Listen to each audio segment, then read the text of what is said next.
Welcome back, Crystal Warriors, to a year of Final Fantasy in the month of Shiva. Seeing as the month of Shiva is the early days of Final Fantasy, we cannot go any further until we talk about the man himself, Hironobu Sakaguchi, the architect of the series. I'm going to attempt to give you some information that may not be immediately accessible to you, but of course we have to hit all the highlights too. Hironobu Sakaguchi was born on November 25th, 1962 in Hitachi, Ibaraki, Japan, and in school he studied electrical engineering at Yokohama National University, but he never completed his schooling as he dropped out in 1983 with fellow friend Hiromichi Tanaka, who you may know as well as another person in the Square family. He soon found part-time employment at Denyu-sha. Rather, it was a newly formed branch by Masafumi Miyamoto under the Denyu-sha company. Later, this newly formed branch would leave Denyu-sha to become Square as we know them today, or as we knew them in their early days. Through many financial follies though, Square became increasingly starved for money. At around this time, a game actually came out in Japan known as Dragon Quest, and it very much took Japan by storm. Sakaguchi took note, and due to the dwindling finances, he designed a game that he thought would be sort of his final opus, a swan song to the small company of Square. He created a game that would be his Final Fantasy. As we've discussed before, this gamble paid off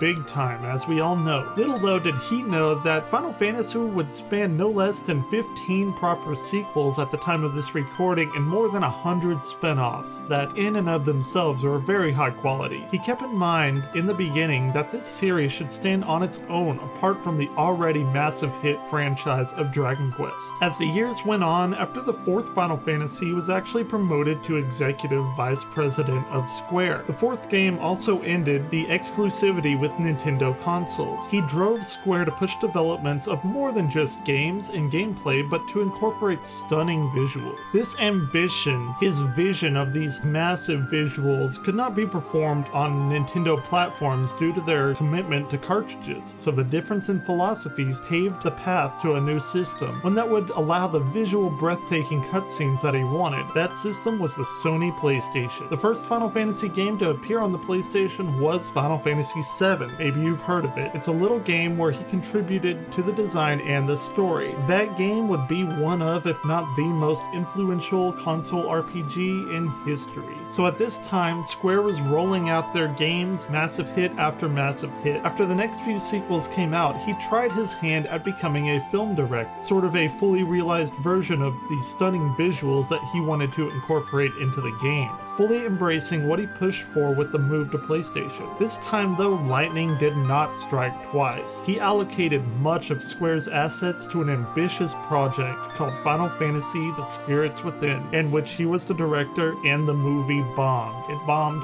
big time. It's almost poetic in the fact that the man that had saved Square initially with his ambitious Final Fantasy set it back to near financial devastation with The Spirits Within, losing approximately $94 million.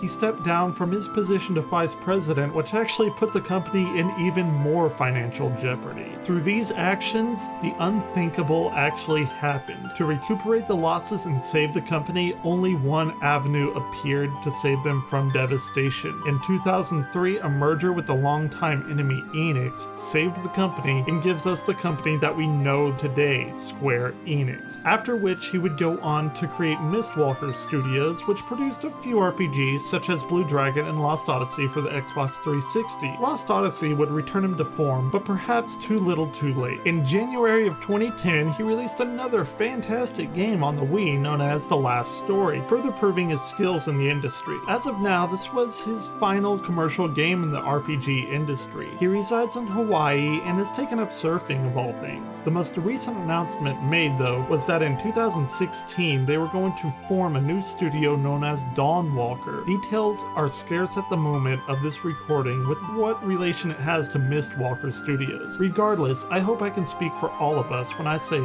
thank you for putting your all into creating one of the most beloved franchises to this day, Final Fantasy.